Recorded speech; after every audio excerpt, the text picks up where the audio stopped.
अस्सलाम वालेकुम। कैसे हैं आप लोग? उम्मीद है आप लोग बिल्कुल ठीक-ठाक होंगे।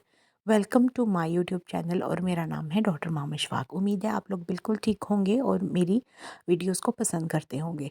काइंडली मेरे चैनल को सब्सक्राइब कर दीजिएगा। तो चलें वीडियो को स्टार्ट करते हैं। आज हम बात करेंगे एक नई मेडिसिन के ऊपर जिसका नाम है सेफिक्साइम।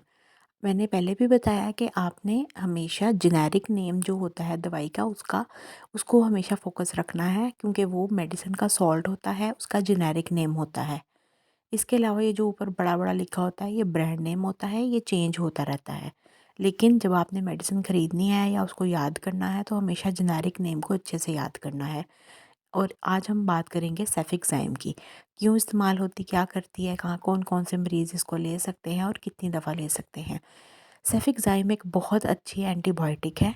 एंटीबायोटिक ऐसी दवाइयाँ होती हैं जो कि बैक्टीरिया को किल करती हैं। मतलब अगर आपको कोई भी इन्फेक्शन हो गया है, बैक्टीरियल इन्फेक्शन हो गया है, तो उसको किल करने के लिए, उसको ट्रीट करने के लिए एंटीबायोटिक दवाइयों का इस्तेमाल किया जाता है। तो सेफिक्साइम हमारे पास एक बहुत अच्छी एंटीबायोटिक है। अब एंटीबायोटिक ये आप कब-कब, कौन-कौन सी बीमारी में इस्तेमाल कर सकते हैं।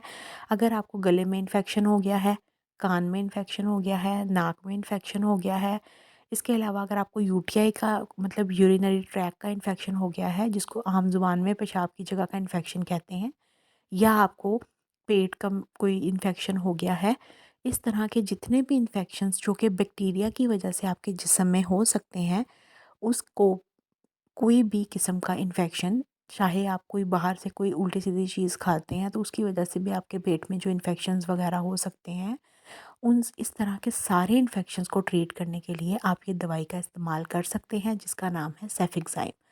सेफिक्साइम जो है वो आप कब-कब ले सकते हैं, इसकी डोज़ेज आपको हमेशा कोशिश करनी चाहिए कि ये एंटीबायोटिक्स होती हैं और एंटीबायोटिक का इस्तेमाल हमेशा कम से कम करना चाहिए। लेकिन अगर आपको ज़्यादा इन्फेक्शन हो गया है तो आप इसका इस्तेमाल सुबह और शाम 2 दफ़ा भी कर सकते हैं। नॉर्मली इसका इस्तेमाल आपको सिर्फ़ दिन में 1 दफ़ा ही करना चाहिए, क्योंकि एंटीबायोटिक्स ज़्यादा इस्तेमाल नहीं करनी चाहिए, इनके साइड इफ़ेक्ट्स बहुत ज़्यादा हो सकते हैं। अब इनके साइड इफ़ेक्ट्स की बात कर लेते हैं, तो ये आपके मेन जो एंटीबायोटिक्स होते हैं ना, ये आपके लिवर और किडनी को बहुत ज़्यादा इफ़ेक्ट करते हैं। तो बाकी जो इनके साइड इफ़ेक्ट्स हैं नॉर्मली वो आपका मुँह ड्राई हो सकता है, पेट में इरिटेशन हो सकती है, स्टमक इरिटेशन हो सकती है, या फिर मतली महसूस हो सकती है, वॉमिटिंग टाइप। तो इस तरह के कुछ इन्फेक्शंस हो सकते हैं, आपको साइड इफ़ेक्ट्स फेस करने पड़ सकते हैं। लेकिन एंटीबायोटिक के जो बाकी साइड इफ़ेक्ट्स होते हैं उसमें आपका लीवर और किडनी डैमेज हो सकता है।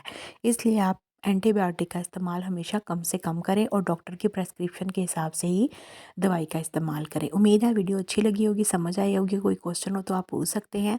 काइंडली मेरी वीडियो को अपने प्यारे लोगों के साथ शेयर कीजिएगा, जिनको इसकी ज़रूरत है उनके साथ शेयर कीजिएगा। अपना ख़्याल रखिएगा और चैनल को सब्सक्राइब कीजिएगा। अल्लाह हाफ़िज़।